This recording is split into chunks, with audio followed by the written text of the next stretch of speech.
Plus News Updates. Mga balita ngayon. Second Female Agpat Challenge ng Philippine Army pormal nang binuksa. Pagsunog ng 9.48 billion pesos na halaga ng iligal na droga sa Capas, Tarlac, sinaksihan ni PBBM. Health and wellness culture sa pamamagitan ng Polistenix Fitness Drive, pinalalakas pa ng PNP. Ako po si Cesar Soriano para ihatid ang nangungunang mga balita sa buong kapuluan.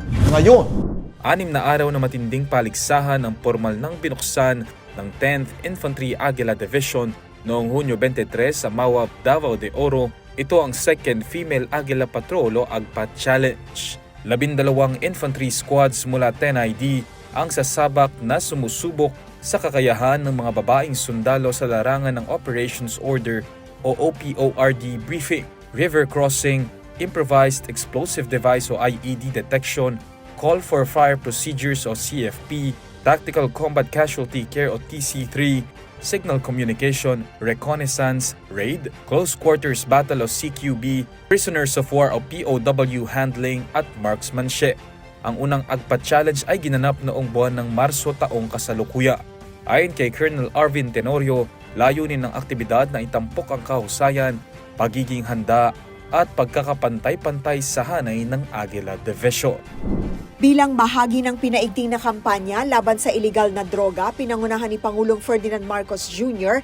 ang pagsunog ng 1,530.647 kilos ng iligal na droga na nagkakahalaga ng 9.48 billion pesos sa Clean Leaf International Corporation, Barangay Kutkut, Capas, Tarlac, ngayong June 25, 2025.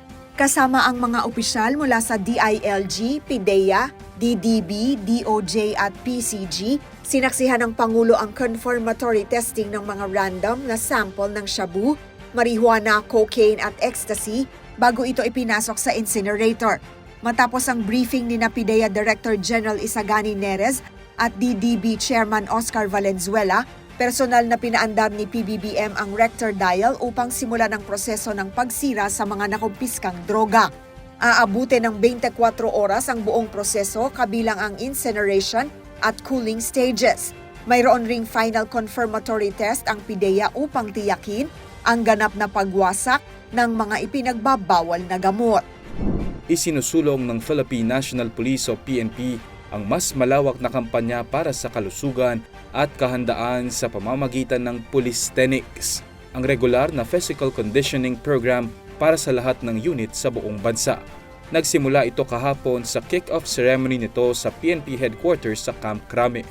Hindi lamang ito pagbabalik ng ehersisyo, kundi isang hakbang upang gawing bahagi ng lifestyle ng bawat pulis ang pagiging malusog. Tuwing Martes at Huwebes, sabay-sabay ang physical training ng mga tauhan bilang bahagi ng internal wellness campaign. Ayon kay PNP Chief Police General Nicolas Torre III, ang malusog na katawan ay susi sa malinaw na pag-iisip, matatag na loob at mas epektibong pagtupad sa tungkuli. Layunin ng inisyatibong ito na palakasin hindi lamang ang pisikal na kakayahan ng mga pulis, kundi pati na rin ang kanilang mental resilience. Binibigyang linaw din ng PNP na walang otorisadong individual o grupo na kinontrata para sa anumang weight loss program ng organisasyon. ako po si Cesar Soriano kasama nyo sa bawat pagputo ng balita.